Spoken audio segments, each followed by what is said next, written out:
Well, good evening, everyone, and thank you very much for joining us for this special event. I can see that one or two people are still having some difficulty getting into the event, but hopefully we will be able to get started shortly. My name's Pippa Cattrall, and I'm just going to be doing a broad introduction before I start chairing this meeting. So if you could just bear with me for the next few moments whilst I do the usual housekeeping stuff and so on. So welcome everyone. Welcome to What It Takes to Be an LGBTI plus ally. This is a really important subject, and it's the second What It Takes event of 2022. It's the seventh of this current academic year, the What It Takes Alumni event series organised by our Alumni Relations team. And I'm very grateful to David Brooks in particular for his contribution to setting up this event and bringing our distinguished panel together. My name, as I say, is Professor Pippa Cattrall. I'm Professor of History and Policy at the University of Westminster. I have written extensively on all kinds of aspects of history, but my qualification to be here is that I'm the co-chair of the university's Q Plus network. That is the colleagues network, staff network for people who identify as LGBTQ and their allies. I'm also a trans woman, and my pronouns are she, her, and I'm delighted to be part of this distinguished panel. Housekeeping rules. This talk is being recorded. A recording will be available on the Alumni YouTube channel in the near future. We'll send you the link to the channel and some useful resources in the follow-up email after this event. During the event, you can use the chat box to ask questions of the speakers, but your camera and microphone are switched off. We will collate your questions throughout the event via the chat box, and I will put these to the panel after they have all done their presentations. The event recording, which ends up on YouTube, won't include anything posted in the chat box, which you might find a relief. Please do bear with us if we experience any connection issues, but hopefully we'll be fine. So, in this discussion, which is going to start shortly, we're going to cover two main topics. First, we're going to explore the panel's lived experiences within the LGBTQIA+, etc. communities from a range of different perspectives. Then we will consider what it means to be an ally and how best to demonstrate allyship in practical terms.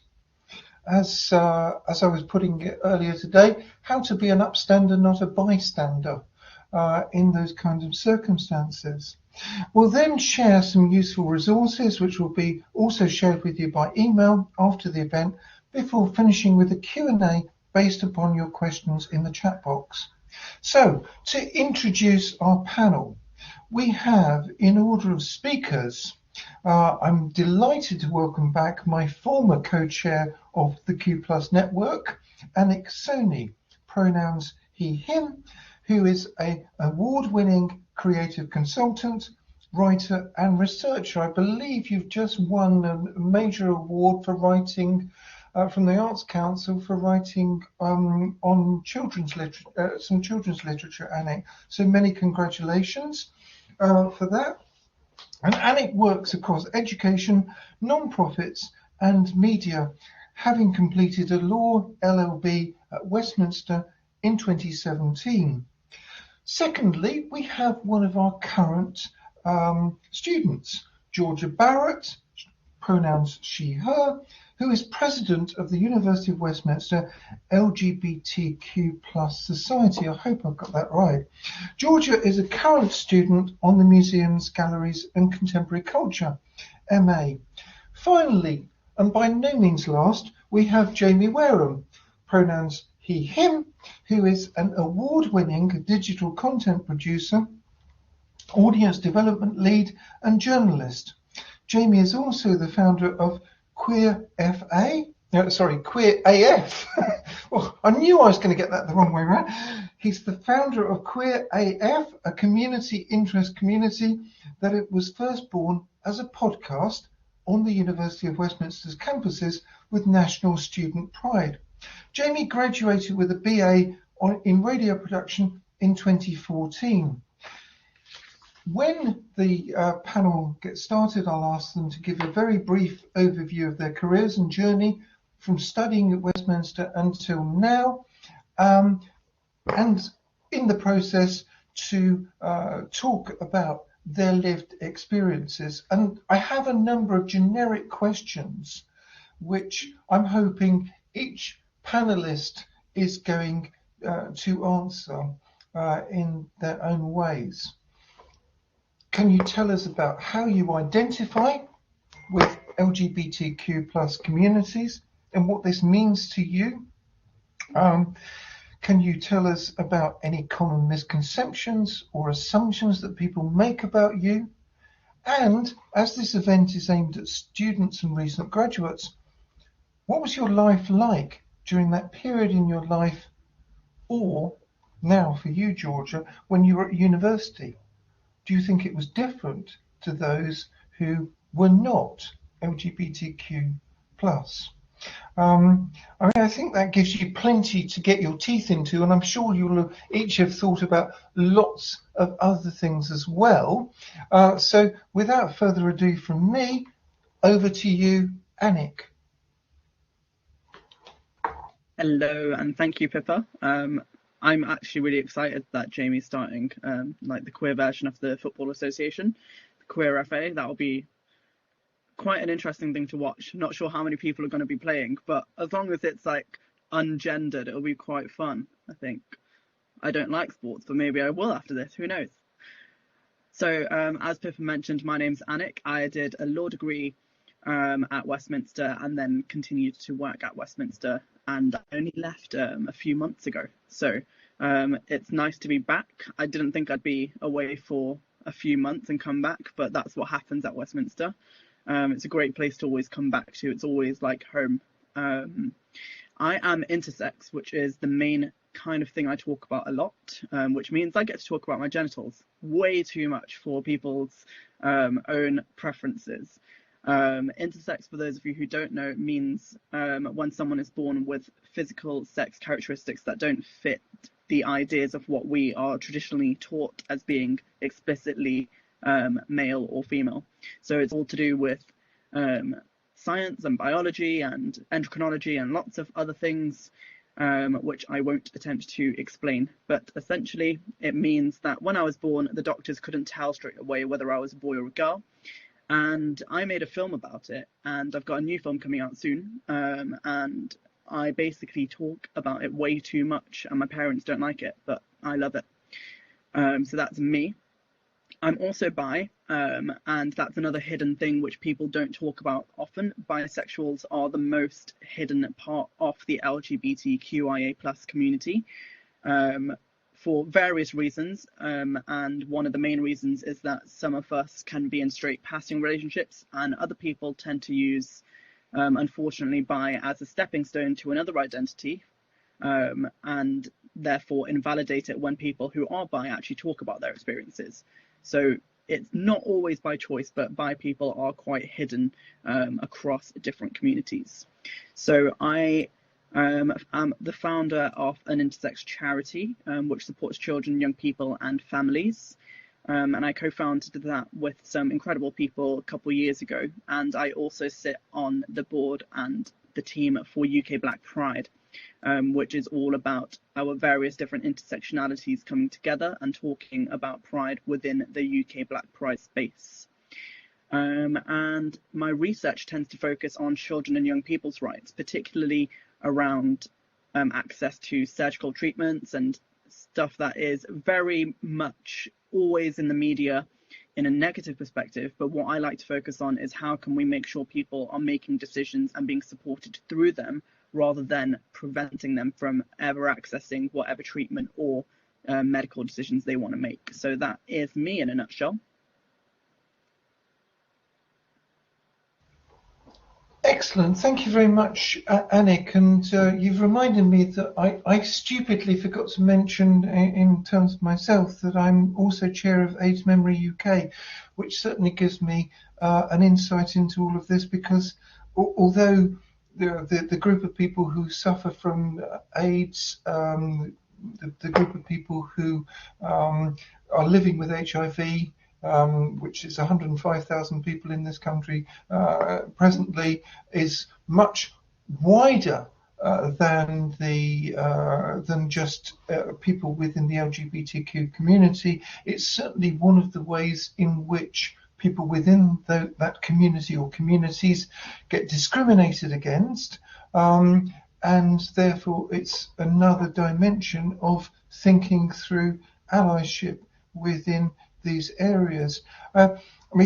Before I hand over to Georgia, Anik, do you have anything specific to say about how people make assumptions about you and what we can draw from that in terms of what's important for being kind and for allyship within wider society? Mm-hmm. So when it comes to allyship, I think it's going to be covered by my esteemed colleagues on the panel, but it is a lot to do with what you actually do rather than how you describe yourself. And I think when it comes to Westminster in particular, there are so many opportunities for you to learn allyship and practice it, and then take that onto the workplace once you leave Westminster as well. So I think for me, one of the most important things about allyship is listening to other people's stories and making space for people to share their experiences, because there are so many times people tend to just have one image of what the LGBT community is, but actually we all use different acronyms as well. I most of the time say LGBTQIA+, but then there are some spaces that are just LGBTI and some places which are just LGBT. And then there are some which are very different as well. So it's really important that we all understand the importance of terminology and respecting each other and being friends to the various communities within our acronym, and making sure we are there not only for this wider perception of what the LGBT plus community is, but also there for each other when it matters, because there are so many times where we don't understand anything about the other letters in the acronym, but we aren't a homogenous group. We aren't just one community. We are communities, and it's really important that we focus on how to be kinder to each other, and then that allyship, I think, will move forward across and branch out into other places as well. I mean, I suppose in some ways it can make it a bit more difficult for people who are outside those communities to grasp what's going on, because it can feel like you're descending into a kind of alphabet soup of identities once you start engaging with LGBTQI, etc., etc. Okay, thank you very much, Anik. We will come back to you shortly, but first I'm going to turn now to Georgia to talk to us about her lived experiences and how that's shaped her view of being in the community, and her experiences of people who perhaps have impacted upon when you need allyship as well. So Georgia, over to you. Hi there, thank you, Pippa. So as Pippa just said, my name's Georgia. My pronouns are she and her. So I'm on my second year of my MA degree here at the University of Westminster, and I am also the president of the LGBTQ plus society. So my lived experience is, I think, quite an interesting one. I identify as lesbian, and I grew up partially in the United States. I am from England, but my parents moved, and so I moved with them when I was younger. So I think it was really interesting growing up in that space and learning about who I was in that environment, just simply because of the culture of the area that I was around. I was lucky in that our school did have an LGBT society, which I was part of, but I think I was always part of it more as an ally than a member of the, like, identifying with the community. And that was definitely based around, I think, fear of, I suppose, being accepted and being able to express myself in the way I felt comfortable. It definitely felt like in the area I grew up in, it was quite conservative and you had to be quite careful about who knew what.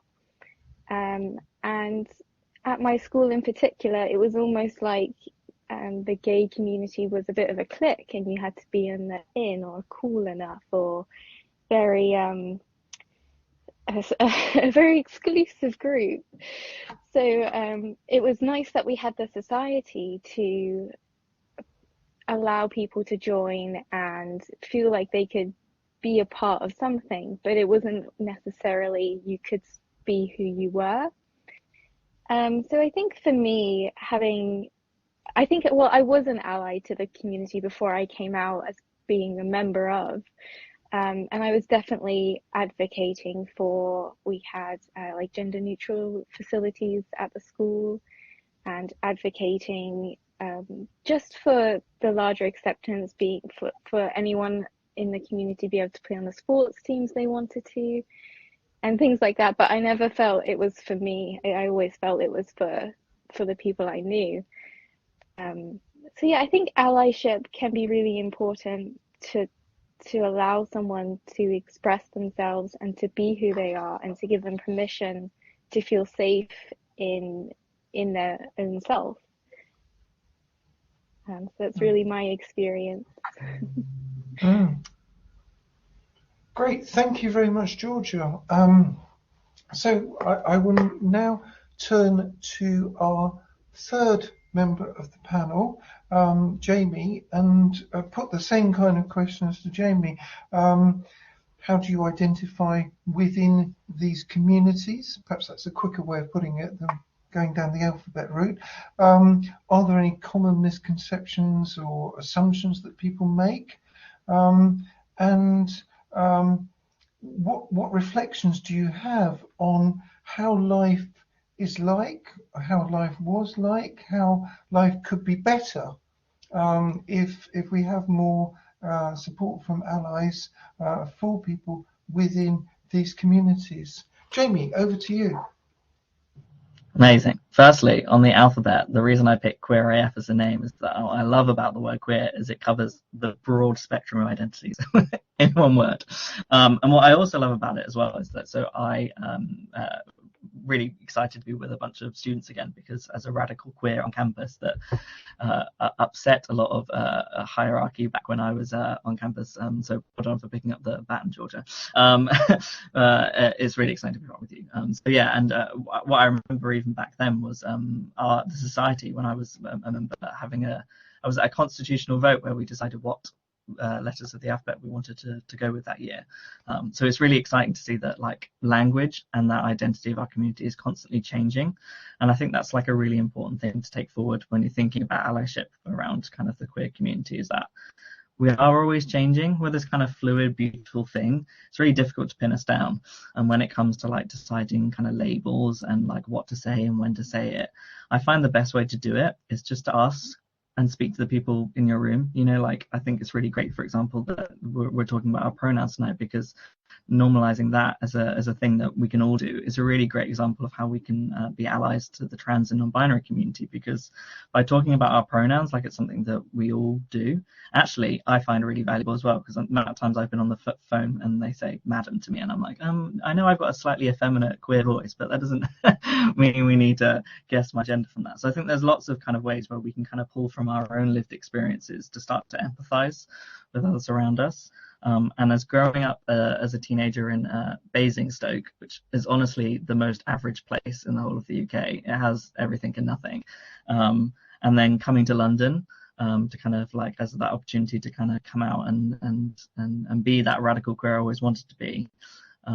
Yeah, I certainly kind of had the opportunity and I've had the great privilege, I guess, over the years of being a gay man within the community. And with that comes a bunch of kind of opportunities that the rest of the community don't. What I have also within that level, though, is a hidden disability. And so since 17, I've had a long-term health condition that's really complicated a bunch of things and made uni quite tough. And Phil, I'm sure, Pippa, you'll have dealt with at least one mitigating circumstances form at some point, and had lots of those to deal with throughout the years.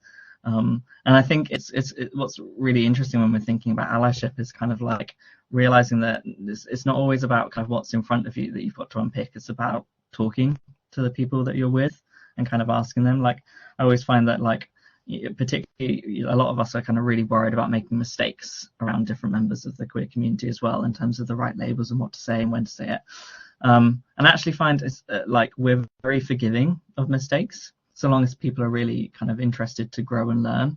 And so what I often say is if you get someone's pronouns wrong, for example, is a really good example, just kind of stepping up immediately, apologizing for that, and kind of saying that you're gonna make that change, and is an immediate way that you can kind of lean into that mistake. You know, we talk a lot about like mistakes being this bad thing, but actually we don't learn if we don't make mistakes, and leaning into that discomfort, I think when we're thinking about allyship, is really important, because it's only when we're in that zone of discomfort that we ever get the chance to kind of, well, get the opportunity to get it right.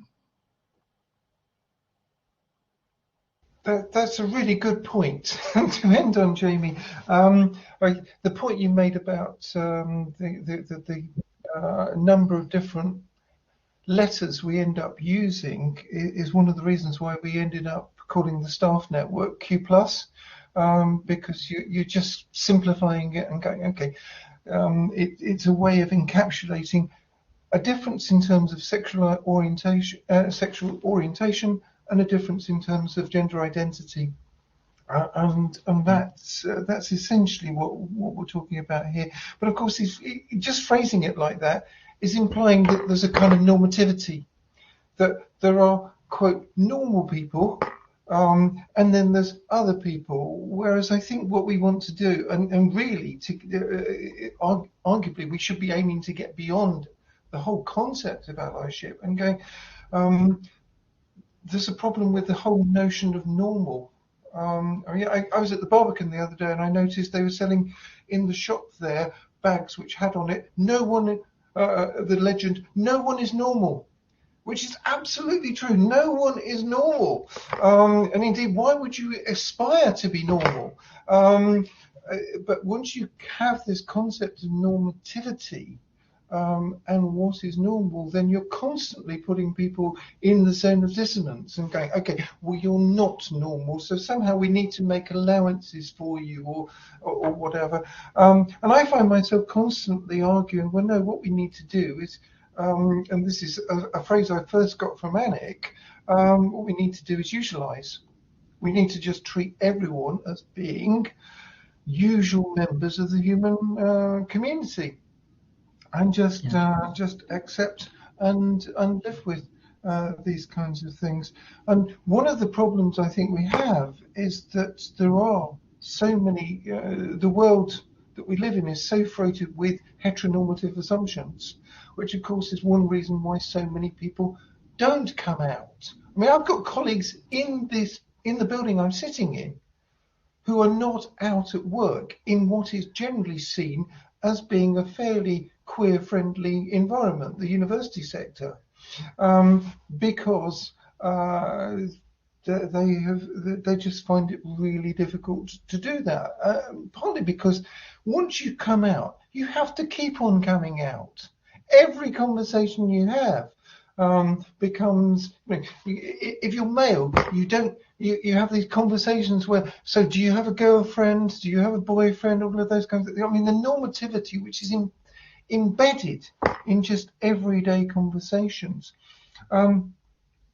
Before we move on to the next session of the evening, where we're talking about how to be an ally and what we mean by allyship, I want to invite the members of the panel to reflect on something which what's been said already has made me think about, which is intersectionality, and the way in which your life within these communities intersects with other things, and the way in which you see a position within, if you like, wider society. So I don't know who wants to start on that. Anik, do you want to start? I think you've got your mic on. So, yeah, thanks for that, Pippa. I think for me, one of the things that I find most challenging is the fact that I'm expected to talk about all of the different parts of my identity, but there isn't always space to do that. And I think it's really important that we create space for honest conversations and not bits where we have to choose which identity we want to prioritize. So, for example, when I'm talking about being part of the LGBT plus community, I want to be able to do that and also highlight the fact that I'm a person of colour, because there are things that will impact me that won't impact other people who are in that group unless they're also people of colour, or people who have migrant experiences, or people who are just different in another way. So I think one thing that I learned through my time at Westminster was the importance of bringing your whole self to wherever you are, because we can't stop, and well, we can, and the problem is we have stopped being our whole selves, and we're kind of taught not to be queer in the workplace, or we're not taught how valuable it is for us to be our whole selves. And I think it's important that as students who are then hopefully going on to continue doing further study or working somewhere, that you know that being your whole self is what will make you stand out compared to other people, because you're not just there to serve a function, you're there because you deserve to be there. And belonging is really important. And when it comes to finding a job, many people in my own family would ask me, why do you want to talk about all of this stuff publicly? Aren't you worried it's going to stop you from getting a job? And that was true, and still is true for some people. But it wasn't the reality that I wanted to live in. It wasn't the space that I wanted to be in. If a company didn't want to work with me because of my sexuality or because of who I am, it wasn't the right place for me. Now, it's easier said than done to say everyone should be out, because as you mentioned, Pippa, you never stop coming out. And part of what we're hopingly working towards is where we don't need to come out, where we just have lots of different aspects of our identity is just familiarized, so that it doesn't turn someone's head when you say my partner, and then you find out that partner is someone of a same or different gender. It doesn't really make a difference, because whilst some people say, well, it doesn't impact my job, having to turn off parts of yourself to function at work isn't healthy. And our well-being really deserves us to, just bring everything about ourselves to work. No one's saying you have to, be like me and talk about your genitals at work all the time, but you can still talk about really important issues and how that affects you. Because, for example, when it comes to people who are within our communities, within the LGBT plus spectrum, we experienced the pandemic in a very, very different way. And if you look at the statistics, we dealt with more loneliness, we had more family isolation, we all have different forms of relationships with our non-chosen family. So it's really important that we always come together and have spaces where we can talk specifically about what makes us different, because those are the times that other people will then realize that it's okay that I'm not normal, because I don't need to be. because normal is just basically averages, and we're not all average. We're quite unaverage. What's the opposite of being average? I don't know. But anyway, I'll stop rambling now. Yeah, we're all exceptional. Exceptional. And we should all be ourselves as well. I mean, to add to the list you just gave, LGBTQ people are overrepresented amongst the homeless populations and so on as well. And I really liked what you just said about family, because family is a construction which can be really, really difficult. I mean, I often think that my family is not necessarily my blood relatives, but the people who are there for me. And the people who are there for me are not necessarily the people I'm genetically related to. Anything to add on intersectionality and identity, Jamie or Georgia? Georgia, do you want to take it first? Yeah, if that's all right. So I completely agree with what was just said. I think it's really important that we realize that there is no normativity, and we have to be our whole selves, and that is something I struggle with. I find in certain spaces I do present differently, or if I know somebody in my family is going to be there, I might dress differently, or try not to look as gay, or try and hide parts of myself that I don't think will be accepted in certain spaces. And I realize I just said something very stereotypical of that gay look, but I do think there is a stereotype of, the plaid and the flannel shirts and and I do struggle with that, because I think there's a part that you want to be seen and taken seriously, but also you want to feel safe. And if you don't know if you are safe in that space, then I think there's a bit of self-preservation going on. And like, for example, on the train, I usually carry 2 books with me just because I like reading. And I'm bound to finish one. But if one of them is a book on, like at the moment, I'm reading Please Miss, which just came out by Grace, I have it here actually, Grace Lavery. And the cover is very sort of provocative. And I was on the train, and a group of young men got on that looked a bit rough, and they had cans of alcohol, and I was like, oh, this probably isn't a safe space to pull this book out. I'll read my very normal other book. So I think that you are constantly coming out, and it can be quite challenging to feel safe doing that. And I think it's so important to be your whole self, but it doesn't always feel possible in the world we still live in, which I think it's quite sad, but it also highlights how important allyship is and can be. Because if we have more allies and more understanding and more, I don't know, just people that will be there for somebody who might be struggling with these things, then they can better connect with themselves and feel safer knowing that even if this member of my family doesn't quite accept or understand who I am, these people do, and these people accept me and love me.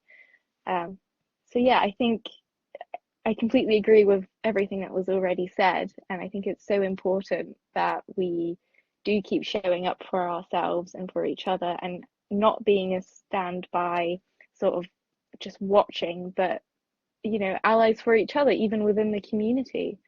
I think more can be done to be understanding and accepting and advocating for each other. Mm-hmm.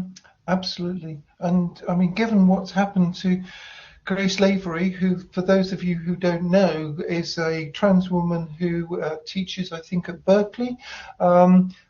This week, her mother got subjected to sexual abuse by association, which is the complete reverse of allyship. And definitely not the kind of thing that we want to see. Anything you want to add on this particular subject, Jamie?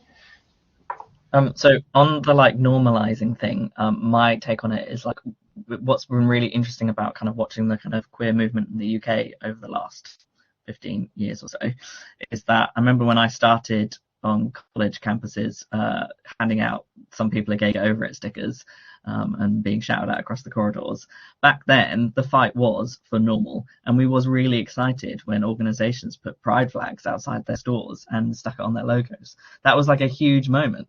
Nowadays, I think what we're talking about is celebrating how different we all are.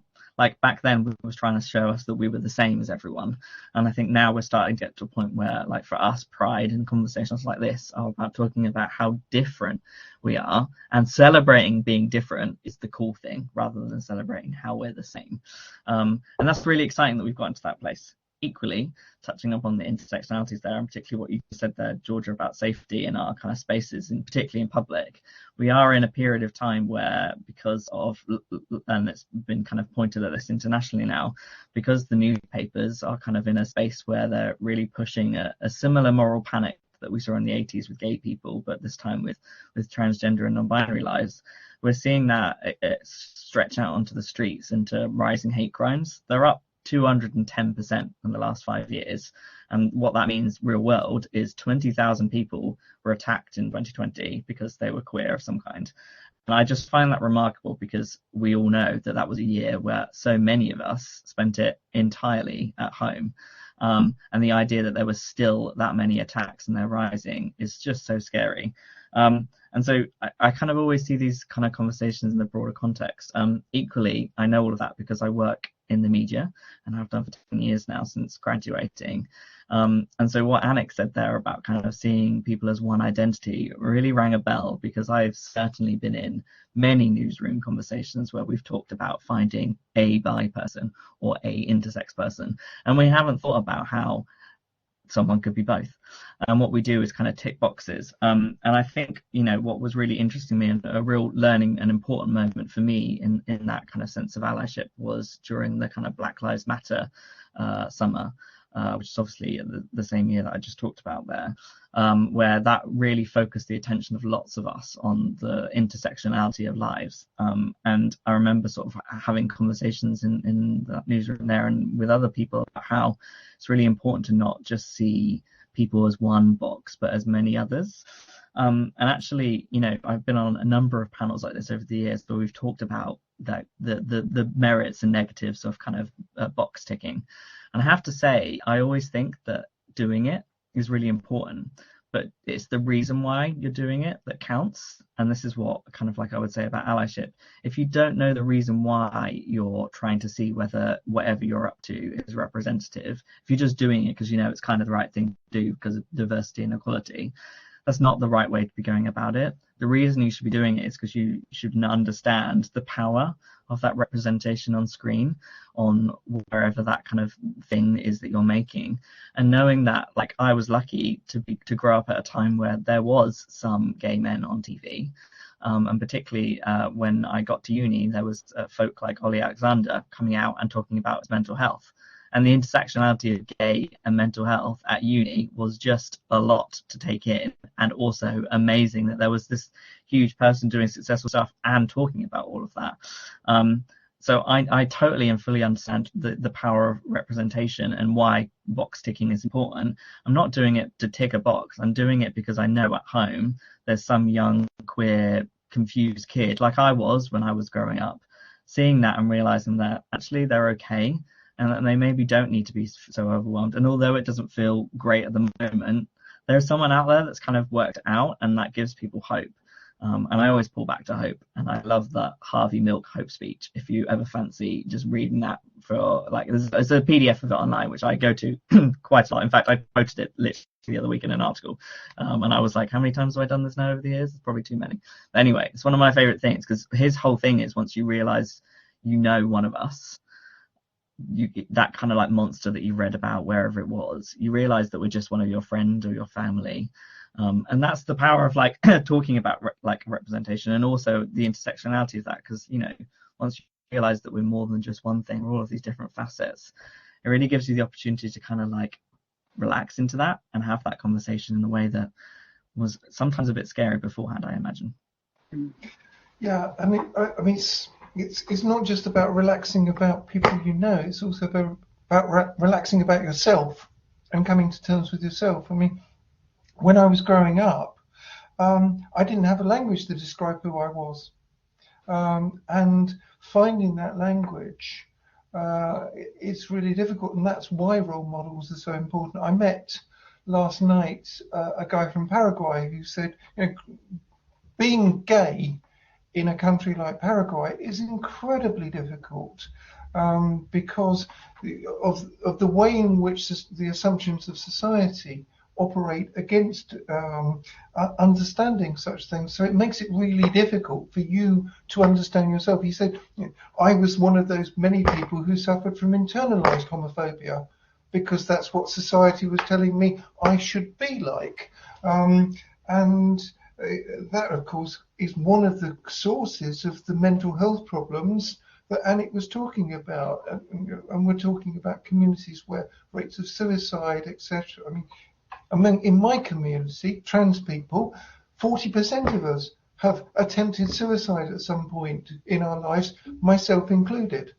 So I think it's really important to be aware of those things and how you help people read themselves and be themselves, which brings us neatly on to the importance of allyship, and everything which we've just said about you know, rising hate crime, etc., all points to that point. So can I ask the panel, what do you think it means to be an ally? Can you tell us about a time you felt supported by an ally, or when you would have appreciated being supported by an ally? Is being an ally beyond just supporting, if you like, queer people, but also for something for those within the community too? And what advice would you give to the audience about how can you be an ally? So some big questions there. Let's change up the order a bit. So Georgia, how about if you go first? No problem. So I think for me, I'll start with a moment in time that I think having an ally would have been so important to me, would have been when I was part of that LGBT society at the school, secondary school in America, when I was still figuring out a bit how I fit in and who I really was. Because I always felt pressured. I should be interested in men. I should want to have a boyfriend and want kids, and you know that very I guess expectation that is set as a society, for women and their role in the home and in the workplace as being very almost submissive. And you know, it's, I think if someone had said to me, you can love whoever you want and you can be whoever you want, and it's okay to not want these things, I think I would have accepted myself a lot sooner. I think I wouldn't have struggled so much with these feelings. And I think I personally really struggled to think it was okay. I would sort of almost go, well, it's okay for other people to be gay, but not me. And that was something my parents, I think, enforced, even though they were very. I have a gay uncle, and they never said anything bad about him, and they were very supportive and very much like, that was never hidden from me. But I think it was always presented in a way, well, he's gay and nobody else is. It was very it was almost like it's okay for them but not for anybody else. And I think I internalized that, and I didn't feel safe. I thought I should want to have a boyfriend and I should want these things that I didn't want. So that was quite tricky. And I think then you start lying to yourself and you start feeling quite down about why it doesn't feel right and why you can't be who you are. And I think even if it wasn't an ally that was advocating for the whole LGBT community, I think you can be an ally to one person, or you can be an ally to somebody you know. And I think that's such an important step, because maybe I think it can seem quite overwhelming to feel like you have to support the whole community, you have to advocate for everybody all the time, when I think the reality of it is you can be an ally to a friend, to a family member, to somebody you know. And that's not to say you can then turn around and, dismiss anybody else's needs. But I think it's about the pressure we're putting on other people to understand and accept us. And I think it's just so important to have somebody that can tell you it's okay. That was definitely my experience of it.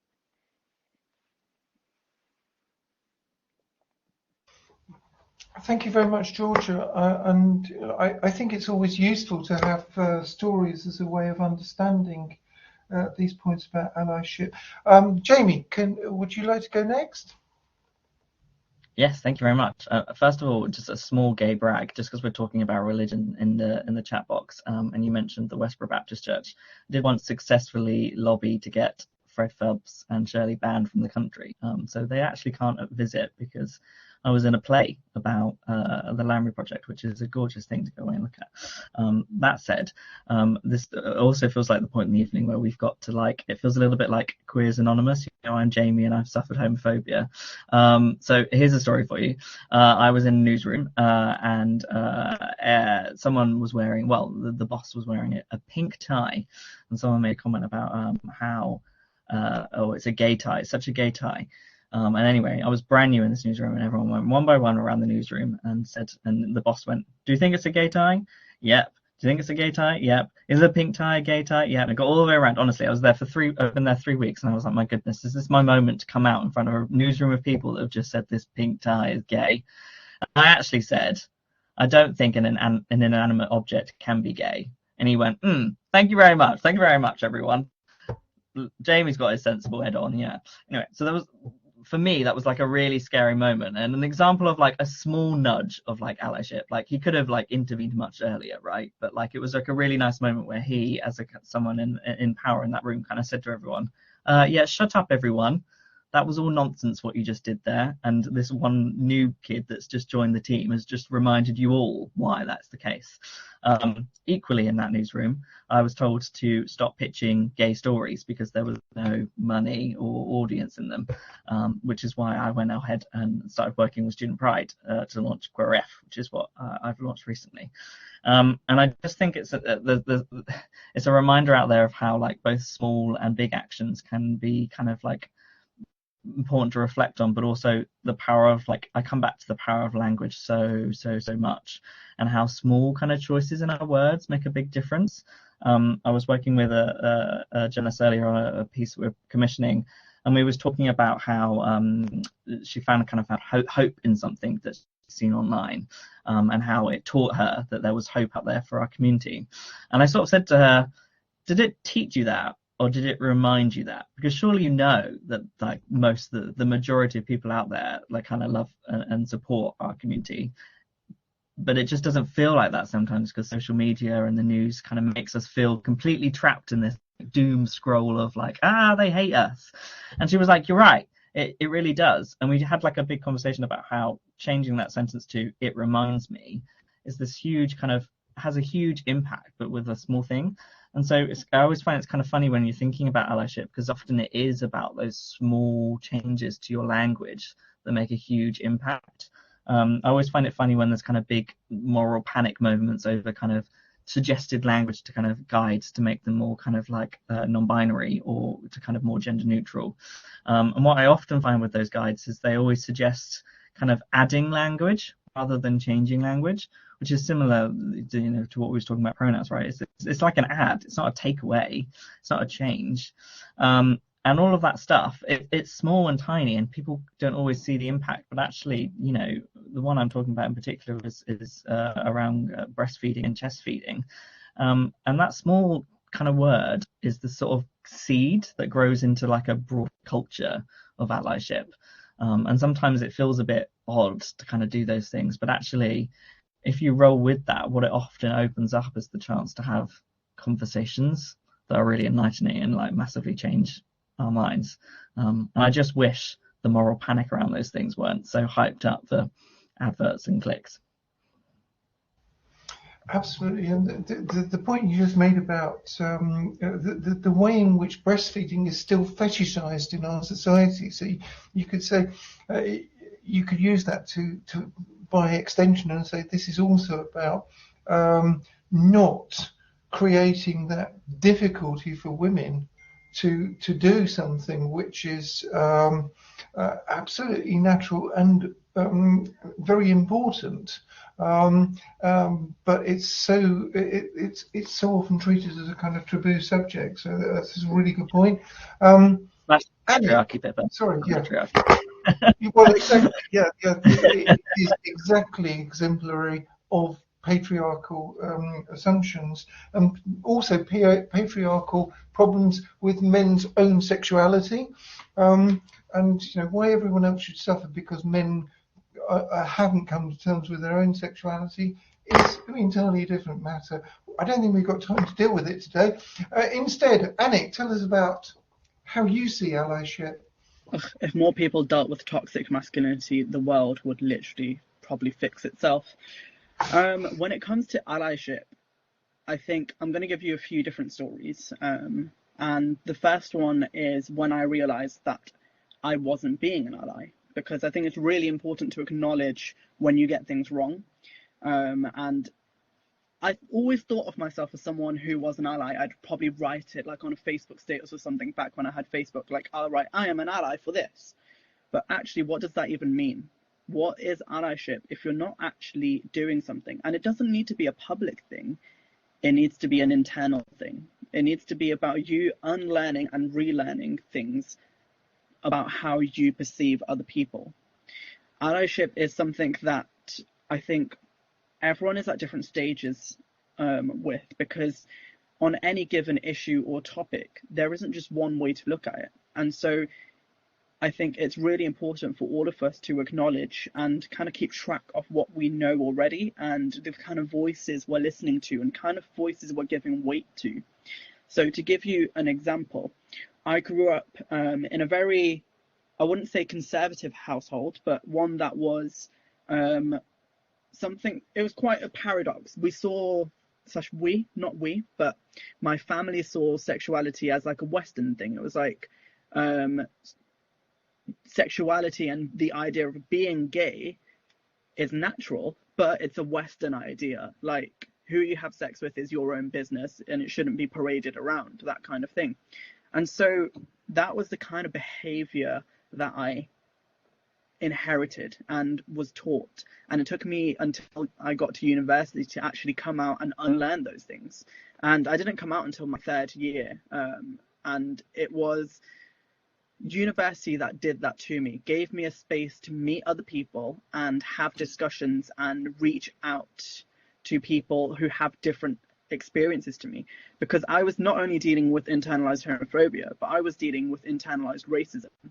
Because one of the things that really struck me was I would often get called a coconut, and for people who don't know what that means, it's someone who's brown or black on the outside but white on the inside. And I would get called that by people who were from my own community. They would say, because I consume a particular type of culture, it means that that's all I'm interested in, and actually I'm just brown for show. But what I realized was, when it came to my queer identity and my ethnicity and my race and my culture, I tried to separate them all so much that actually that was what was causing the problem.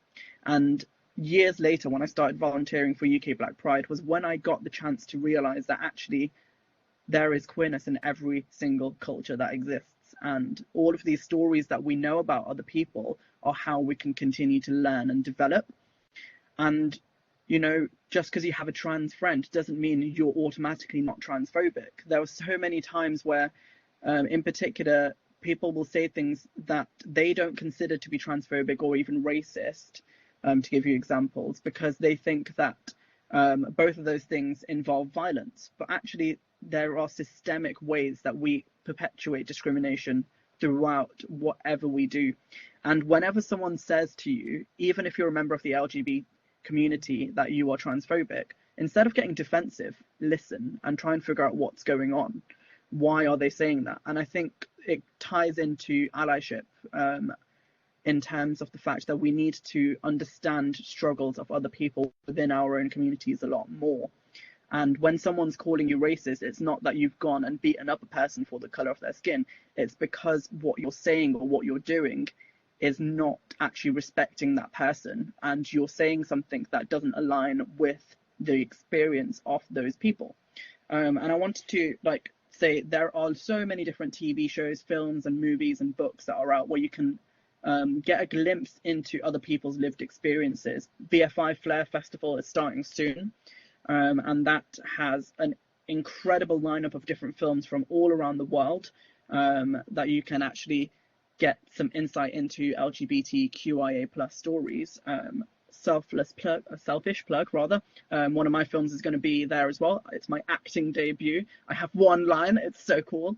But you can watch that at the Flair Festival. But there's also lots of different books, and this one was at £2. It's called From A to Z, and then there's Queer Poets of Color. There are so many different books you can get that can teach you about being an ally. Remember us when you're famous. Oh, I'll try. It's just going to be so hard with my one line. So, I don't know how much more information I can actually keep in my brain. But, really important that allyship is a personal journey, and that you are doing it for yourself instead of impressing your friends with what you can create online or what you can share online. I know a bunch of people who will share a status or an Instagram post, but when I've spoken to them, they don't even know how to explain it to me. It's it's a performative gesture. So true allyship should be about you as much as it's about unlearning how to stop harming other people. And now I'm going to stop rambling. Thanks very much, Anik. I absolutely agree that Flair is a really good way of getting a sense of these things, not least because one of the ways in which we understand people's lived experience is through telling stories. And these are stories which present the experiences of people from all over the world. I mean, I see Maria's just posted in the chat, my dad used to say gay people come from the UK and America, as if that's the only place where people are gay. No, you have cultural occlusion in lots of other countries. You have the pretense that we don't have any gay people. I remember when I did some work in Iraq a few years ago, and my friends there said, yeah, of course there are gay people here, and we all know, they know where they can go, where they're going to be safe, and so on. But the government officially don't recognise it, and it suits their purposes to pretend that these things don't happen here. But very often what you're doing is reflecting the post-colonial framework. I mean, you look at homophobia in the Indian law code is imposed by the British in the 19th century. And they've only just started getting over those kinds of effects. So there's one thing which we should pick up on now, which Anik's already introduced, which is the next session of this session, is to introduce resources. So Anik, we've got Damien has just said, can you type those books in the chat box, please? So that, and can you maybe wave them again so people can see them? So Anik, in a sense, has already jumped to the next session and section and told us about useful resources. Though if you've got any more, do let me know.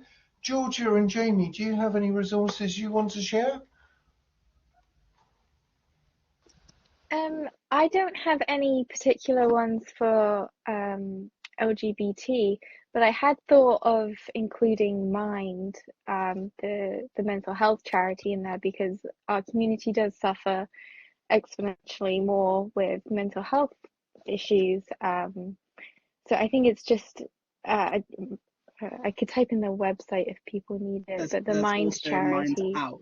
which is specifically for LGBTQ plus people, and there's a charity called Just Like Us. But if you are looking for places where you can get support, visit The Mix, which is a charity that kind of just has lots of different charities that they can point to. Great, thank you, Nick.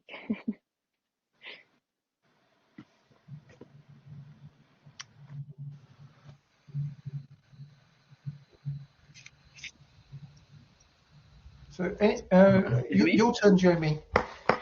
Thank you. I wasn't sure if we'd lost you there, Pippa. Books I would suggest, speaking from a gay queer man's kind of lived experience, if you've got any kind of internalized homophobia stuff that you even vaguely want to unpick, The Velvet Rage and Straight Jacket by Matthew Todd are both incredible and must reads. I was also going to flag, I think like from, again, working in the media, when we have a lived experience or an identity, we sometimes feel this like huge burden of responsibility to like share it, to like change the world. And that's awesome. It's awesome if you feel able and want to do that. But like the other thing I would just like always encourage people to do is just not feel that weight of responsibility and to kind of share it around. And so I work for a charity in the other half of my week with Queer FM called On Road Media, and we have a guide about called Better Stories, and it's a guide that basically helps you kind of understand where to like draw your boundaries around the stories that you're telling, how to kind of shift the kind of focus from kind of creating awareness, which is awesome, but like shift it onto like creating action, because I think what I often find is when we share stories is that we really focus on the trauma of our lives, and like reliving our own trauma it sucks. Like, why should we have to do that, honestly? And what I didn't realize until we rewrote this guide is that actually that when we share trauma, what we inspire in people at home is the kind of fight, flight, or freeze. So inertia. We inspire inertia when we talk about trauma, and actually not talking about kind of that scary stuff is actually more likely to create an impact with your kind of words and things. So the other book that I would suggest anyone reads that wants to kind of have any impact, like whether it's in business, work, or just in life, is a book called The Science of Storytelling, which is an amazing book that is written by someone who's written both kind of novels and science. And it has this beautiful way of kind of explaining how to like use your words, but to do it in a way that creates impact without having to kind of constantly relive trauma, which you just don't have to do. And honestly, when someone told me that, I was like, oh, cool. That's so good to hear. That's a really good point. I've been sitting here thinking about, well, what would I share for anyone in the audience who's identifies as trans. So in addition to all the resources Annick's been pointing up, I would mention gendered intelligence as a source of advice. And what Jamie's just been talking about in terms of going through reliving trauma is so true. I mean, one of the problems you have is you're constantly doing the emotional labor of explaining who you are to other people. The worst experience I had of that was trying to explain being trans to the university executive board last year, and we had members, very senior people in the university who were saying things like, well, some people just choose to be trans, and you go, how do I deal with that level of ignorance? Because you've immediately identified your position, and you've also set it out in such a way that there is no way I can correct you without seeming to contradict you at the same time, because you've just freighted all your assumptions into what you've just said. So it's really important to avoid painting yourself into a box and coming out with very strong assumptions in what you want to say. There are a number of questions which have now appeared in the chat, which is just as well, because we've just got to the point in the proceedings where this is exactly what I'm supposed to be moving to. It's great to see your comment in the chat, Alex. It's great to see that you are having such a great relationship with your sons and so on. But let's turn to Daniel's question. So, how do you boost your confidence when worried about LGBT in front of groups when presenting and being judged by peers? How do you overcome this? Does any of the panel? I mean, this might sound like something for you, Jamie. I think. Do you want to take it first? Sure. Great question, Dan. Thanks for asking us. So I remember when I was at college, I did a speech to the new recruits. I was 16, 17 at the time, about the LGBT society. And I remember someone shouting out, I was talking about it, and someone was like, oh, use the F slur word for our community. And I remember being like, did you know what you just did is a hate crime, and you could actually face real trouble for that? So if you've got the kind of goals for it, like having moments like that is really cool. But I appreciate that as someone that was wearing a Stonewall, some people get over it t-shirt to do that. I'd already kind of got past that point to build the confidence. And I remember growing up not having that confidence and being really scared. And so what I think is really important to do is always find a balance between your safety in those spaces as well as that like responsibility to call things out. But I have to say, like in terms of finding your confidence and how I found mine, the reason I brought up those two books, The Velvet Rage in particular, is a really good place to kind of work yourself out. And I was really lucky growing up to have a local LGBT youth group where I made lots of friends. And I have to say, I drew a lot of my like confidence from building that kind of like, we talk about chosen family quite a lot in the queer community, and building that chosen family around me. And so when you're thinking about being judged by peers, and obviously I don't know whether you're out in the kind of the broader context of your question, but just find that real balance between safety and your kind of needs in that space. And if that space isn't safe for you, isn't always safe for you, then I hope that you're able to find kind of spaces that do work for you. And I thought what Anik was saying earlier about kind of finding employers that work for you is really important. Like if you go for a job interview and they give you the sense that being out at work is going to be difficult, it's really easy to kind of to say it sometimes, but have a really good think about whether that's the right space to be in. Do you want to work for someone that is going to treat you badly? And yeah, pull your confidence from your peers as well, though. Yeah. Great. Thank you very much for that, Jamie. I'm conscious I've got 4 questions, and I want to make sure we've got time to deal with all of them. But do any of the panel want to add to what Jamie's said before I go to the next question?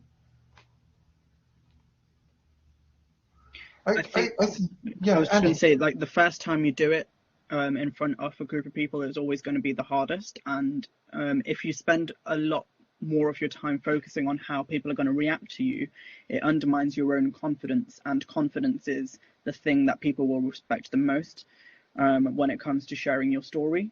And I know that's easier said than done. And it's also important to choose when and where you're talking about your sexuality or gender identity or sex characteristics. It's important to choose those spaces for when they feel safe and right for you.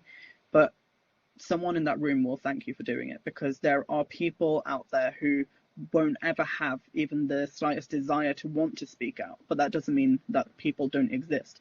Statistically, people in your family are also queer as well. So I'm just throwing that out there. And also people you work with, people you study with. So being visible isn't something that's a burden you should place on yourself. But at the same time, the more you surround yourself with other queer speakers and other queer people, I think that confidence will naturally start to develop. Indeed, I keep on finding myself thinking of the new acronym MSM, Men Who Have Sex with Men, and which of course is a way of saying there are some people who are bisexual, but they haven't come to terms with being bisexual, perhaps. And so there's a lot of MSM is quite a popular phrase in many countries in the global south. Yes. particularly around when the AIDS pandemic and all of the HIV things were being raised from the 80s onwards. People started using the term MSM because, again, like I mentioned earlier, some people view gay as a Western thing. So they wanted to say, well, it's not only gays who have sex with men, some men just have sex with men. Yes, well, exactly. And I quite take the point that it's a very problematic concept. So the next question I've got is from someone who's written, I identify as asexual, which often feels to me more hidden than bisexual. It's also a confusing letter within the community because I'm defining myself by what I don't have and what I'm not, rather than what I do have and whom I'm attracted to. My question is about whether there are assumptions, stereotypes, or other unhelpful ideas behind my own fear and reluctance to come out, and if so, how to challenge those first in myself and work out where I fit. So does anyone on the panel have any ideas of how to respond to that? They go on to talk about unconscious biases and so on impacting upon this problem. Anik? Yeah, so I have quite a few friends who are constantly my source of education around ACE issues. For example, there's a fellow, I think she still studies here, but her name is Emmy. She's brilliant. Jamie knows Emmy as well. So if you know anything more about where you can find their work, it's really good. Finding a community when you are ACE is of more importance because, like you said, there's a lot of silence around that. And my friend Yasmin says it's usually orientation that's not orientated anywhere, and it's hard to describe to people because it's just viewed as something that's medically wrong with you. So there's conversations that people will actually force on you yourself. They'll ask you things all the time that have nothing to do with what you even want to talk about. So when it comes to being asexual and being on the ACE spectrum, I think it's really important. Thanks, Jamie. I think it's really important that you find people who are like you, so that you can have that conversation with people who get where you're coming from as well. Because I think there are very few stereotypes around ACE that are actually helpful, because I think a lot of the time people think of people like Sheldon Cooper from The Big Bang Theory, and there's lots of issues around consent and other things. And it's really important if you go out and find people, because you're not going to be on your own. That's the important thing. But you don't need to necessarily jump into becoming the voice or a voice for the ACE community. Focus on your own internal development first, and go to therapy if that's something you want to do. I think therapy is really helpful, and it helped. I wish I went to therapy before I came out, because actually what ended up happening to me was constantly feeling like I had to represent every single person who had a similar acronym to me or something like that.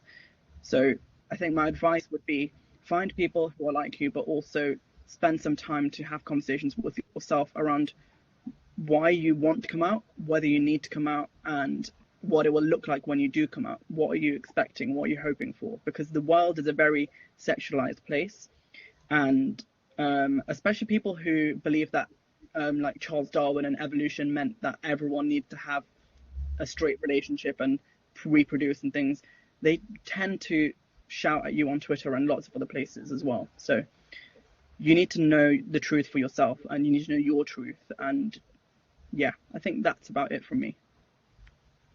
Yeah, Darwin did a lot of procreation, but he didn't actually say everyone else should. Georgia, do you have anything you want to add to that? Georgia, do you want to jump in first? Sure.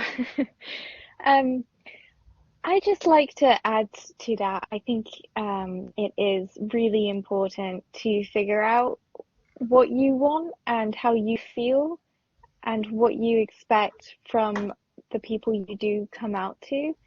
And I mean, I can only speak from my experience, and I don't have the honor of having such a close ACE friend. I have known a few people, but I can't speak, I don't think, as intimately about it as Nick could. I think, I mean, even just being a lesbian, you do have to really figure out where you fit in. And the most impactful thing for me has been being around women that I could identify with and who could explain things to me about how they felt that I could relate to.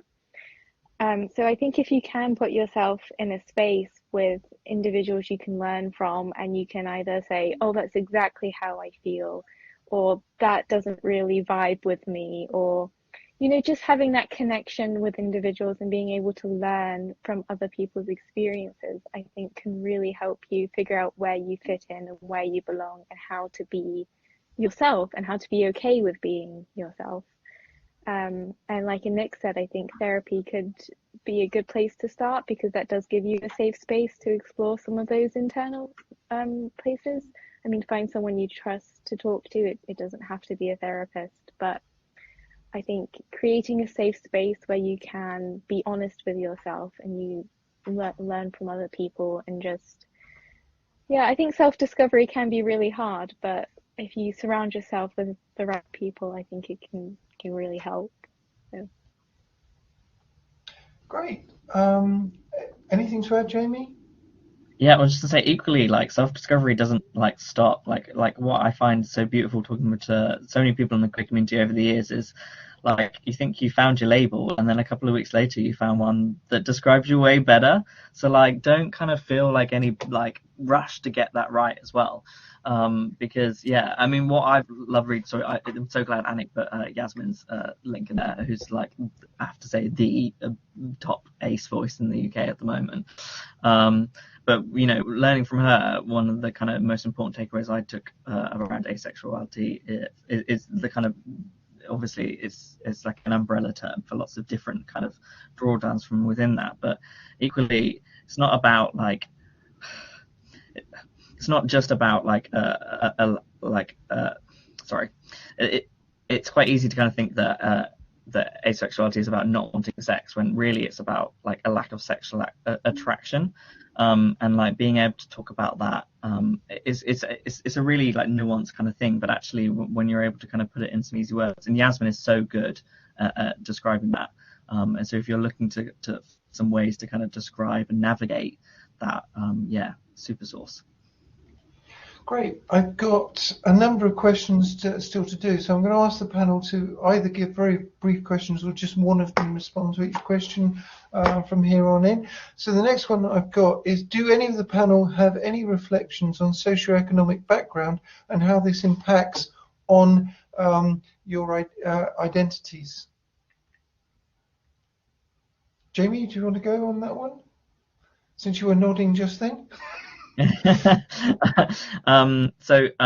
What I always talk about when I was at uni, I got a disabled students allowance grant. One of the best things about that was that I left uni with this ergonomic chair that I'm sat on, and a laptop, and unnecessarily fancy audio reproducer, and it meant that I left uni having kind of having to survive on sort of 50 quid every fortnight to kind of buy rice and beans to kind of keep me going, to being ready to kind of get going. And I think, like, when we're thinking about allyship in particular, like, I often kind of suggest and encourage people to think about like the barriers that are out there from kind of different lived experiences, particularly low income and migrant backgrounds, where you know, if we can think about how we can take away barriers to like level the playing field, that's a super way that we can be an ally.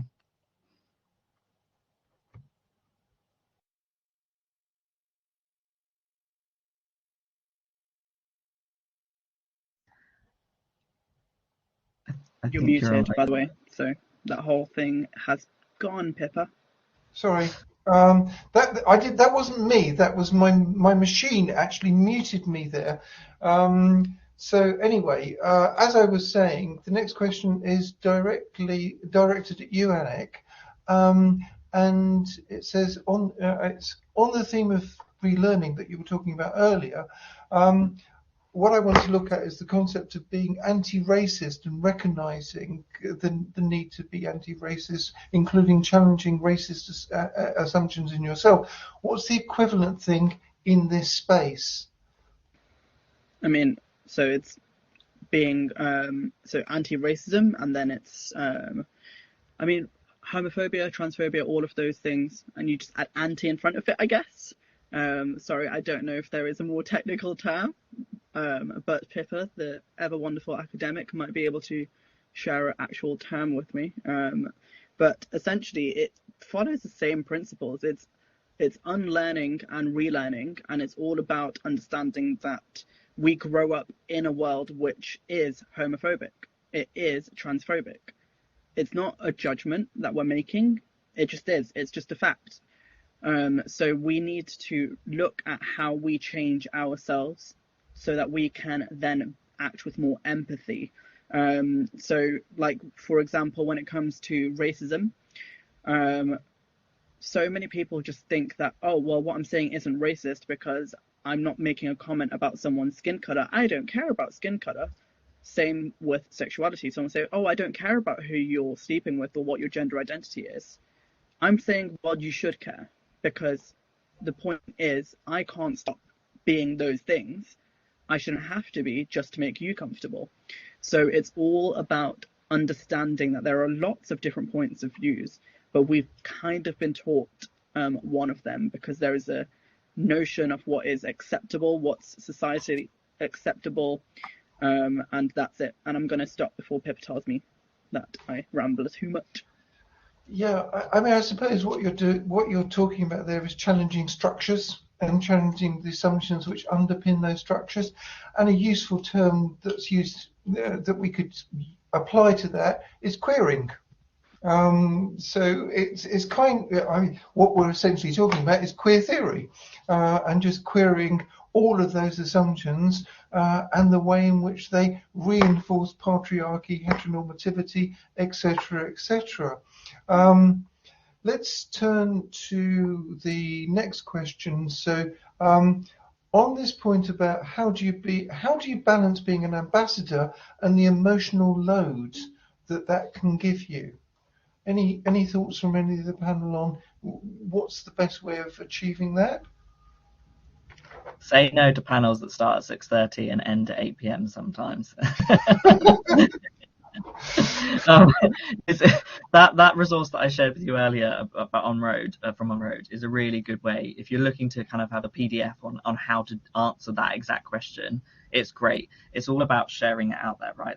There's lots of us that can do this stuff, like and I talk about this quite a lot on the podcast. When I made QueerAF, we got a lot of questions in about all these different identities that don't have the lived experience of, and people be like, how do I handle this? And what I always used to do was signpost people to resources like we've all been doing in the chat box tonight. Like it's not about you having to know everything and having to kind of solve everything. It's about having that balance. And honestly, like sometimes just playing video games in the evening, that's okay, that's okay. You don't always have to be working. Remember that. That's what I'm going to go and do after this. Yeah, but even video games, I remember reading about heteronormativity in the cosplay community and how difficult it could be for people being in those spaces. And you go, video games, these should be totally imagined spaces. They should be safe spaces, but you still got people imposing structures in some of those. And I think that relates to Liam's question about if you're struggling with self-confidence in presenting to others in a university space and being comfortable in your own skin, what advice would the panel give in that setting? George, you haven't spoken for a while, and this is a student facing role. What would you say? I would say it's just really important to give yourself permission to be who you are. And I think if you can accept that and express yourself in a way you're comfortable with, it'll give you that confidence in front of your peers, and that confidence does warrant respect. And in university, I think we are quite lucky in that this is a relatively safe space. there are people you can go to. I mean, you can't guarantee that you won't be discriminated against, or there won't be remarks or slurs made, but we are in a safe space. We're in a structure that has like protocol for these things, and generally speaking, verbal abuse or physical abuse isn't tolerated.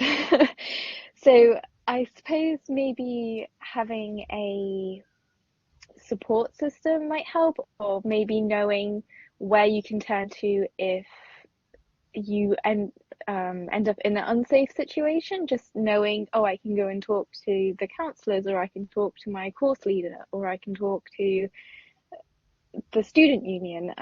There are people here to support you.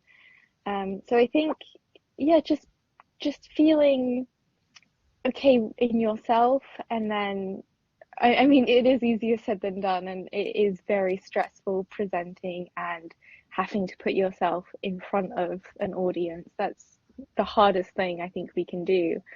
But yeah, I think just trusting yourself, and then having a support system just in case. That would be my advice. Yeah. So Emma's posted in the chat a really good question, which I'm going to take as the final question, and I'm going to ask the panel collectively to respond to that, because I think it gets to the heart of what we've been talking about today, and in the process give their concluding remarks on and reflections on what we've been talking about. And I suppose Emma has raised in her question a term which we haven't talked about at all yet, which is microaggressions. How do we deal with microaggressions and so on? So the question is, how do you deal with insidious or casual stereotyping? Sometimes it's hard to think on your feet. Well, I'm asking the panel to think on your feet now in responding to that. So who would like to go first? Anik, your microphone's on. So final reflections and quickfire response. Asking me to be quickfire after you've known me for so long, how is that going to be a thing? Okay, so I'd say I think the way I deal with it is trying to focus on the intention. Did they intend to do something? That doesn't mean it hurts less, because obviously, you know, if someone punches you, whether they do it on purpose or not, it's going to hurt. But at the end of the day, it helps me to know how to deal with it, because in some situations there might be an opportunity for you to confront that person and say, even if it's in a public or group situation, actually I don't find that very funny. Like if someone makes a joke about lesbians all dressing a particular way, or a trans person's voice, or an intersex person's body, you can just call them out on that. But actually calling people in is a more important thing. So asking someone to explain a joke, or asking someone to explain why they've made a particular comment, usually makes them very uncomfortable if their intention was bad. And I'll stop there. Yeah, no, that's a really good point. I mean, if you look at the research on hate crime and microaggressions as a form of hate crime, the people who tend to commit these crimes or aggressions are people who think that the people they're speaking to will agree with them, like Jamie's example of the pink tie. And calling them out is a really good way of doing that. And it's, as you say, it's about the subtlety with which you do that.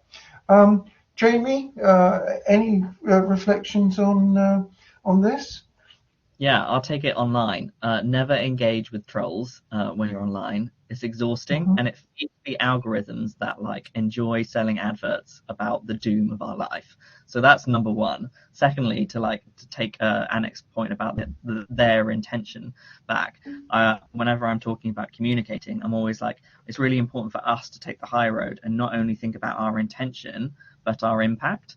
So I would encourage you to, if you're in a hot situation like that, to maybe pause and kind of ask yourself whether you need to be hot and reply, or whether you can take a little bit of time to get the impact of your words to match the intention. And taking that little bit of time will probably mean that when you next have the opportunity to use that hot take, it will land much better. So just go slow, be the tortoise rather than the hare. Great. Final pithy comments, Georgia, on this one? I definitely agree with what Jamie and Nick have said. I think also think about whether it warrants a response, because sometimes it is just meant to be hurtful, and if that's the case, then maybe it's best not to retaliate. So definitely just judge the situation, and at the end of the day, try not to take anything too personally, because we're all responsible for our own happiness, and we can just not engage with the people who aren't going to be supportive and accept us for who we are. So. Exactly. Don't feed the troll.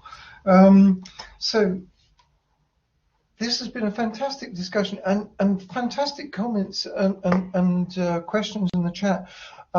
It's been really stimulating having all of these observations coming up.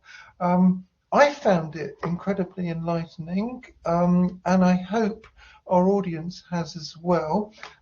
So it only remains for me to do the wrapping up, which involves the following points. So before you all rush off, let me just say, firstly, can I remind you to complete the survey, which I think has just been added to the chat by David, and will be included in the following email to all guests. Can I remind you that the next What It Takes event is on Tuesday, the 8th of March, which will be about what it takes to be a successful leader. Book now. And finally, can I ask all of you to join me in this online environment in the usual way, for thanking our three fantastic speakers who've done such a great job of casting light on this very difficult subject of what it takes to be an LGBTI plus ally. Thank you, Jamie, Anik, Georgia.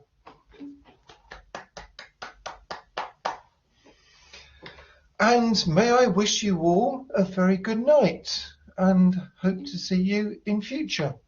Thank you all. And thank you, David, for your work in organising it. And without further ado, thank you and goodbye.